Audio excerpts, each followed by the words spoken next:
Para po mga bossing ko, masigit na maging masagana ang ating pong pamumuhay, ako po may tuturo sa inyo mga bossing ko na mainam na subukan nyo po itong gawin. Pero syempre mga bossing, usaping masagana, usaping pera, kailangan double time lagi tayo sa pagkayod, sipag at tiyaga. Huwag kang susuko sa hamon ng buhay. Habang may buhay, may pag-asa. Lahat po tayo'y dumadaan sa mga pagsubok pero iba't ibang istorya lang po tayo ng buhay. Kaya lalo kang kakapit sa mahal na Panginoon upang sa ganon, kayo po yung masigit na maka-attract ng swerte lalo na sa pera. Ganito lang po inyo pong gagawin. Ito po mga bossing ko ang ating barya. Ito po ay bilog, ang bilog para mabilis gumulong ang magandang kapalaran. Mix po ang kulay nito, meron siyang silver, meron siyang gold at meron siyang rose gold. Ang silver ay nagtataboy ng mga negatibong enerhiya.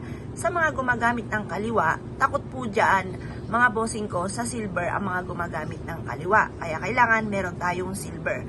Tapos ang gold naman ay para sa kasaganahan. Ang rose gold naman mga bossing ko ay mabilis sa solusyon sa mga problema. Ano't ano man mga bossing ko, mainam na gumagawa tayo ng mga pampaswerte upang sa ganun na may pang-attract tayo ng swerte at pantaboy ng mga kamalasan. Ito po mga bossing ko, masasabi ko lamang, kailangan kapag kayo gumawa ng mga pampaswerte ay positive ka lamang. Alisin ang mga nega na nagaganap sa buhay po ninyo.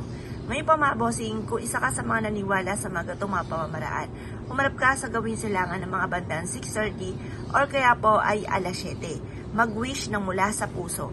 Sabihin niyo po direct to the point ang inyo po mga ninanais. Halimbawa, magkaroon ako ng napakaraming pera at hindi na ako muli mangungutang pa. Ganon mga bossing.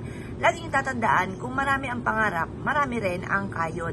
Ngayon pa mga bossing, mag-wish na kayo direct to the point, magkakaroon ako ng malaking bahay. Or magkaroon ako ng malaking bahay. Ganun po mga bossing, magkaroon ako ng negosyo na dito na ako yayaman.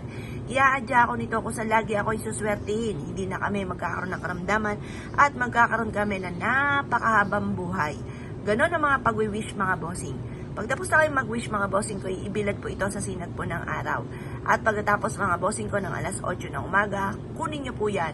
At ilagay nyo po ito mga bossing ko sa may altar po ninyo.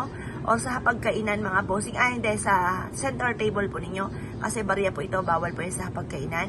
Or kaya po mga bossing ko sa may ilalim ng inyong higaan, pwede rin or sa likod ng pintuan ng inyong po main door. Magdudulot po ito mga bossing ko ng siksik-liglig at umaapot, maraming blessing ang darating po sa inyo. Kung kayo po'y naniniwala at nais po itong gawin, huwag na po kayo magpatumpik-tumpik pa. Makakatulong po ito upang sa ganon ay yumamat maging matagumpay at makamit kaagad ang mga pinapangarap. Ito lang po dinagdag ko sa buhay namin mga bossing at hindi ako makapaniwala sa mga blessing na dumarating. Kaya kung kayo pinaniwala at nais po itong gawin, asya, lumarga po kayo at ito po yung makakatulong upang sa ganon masigit kayo na maka-attract ng swerte lalo na sa pera. Kaya kung kayo pinaniwala mga bossing, asya, good luck po sa inyo po lahat.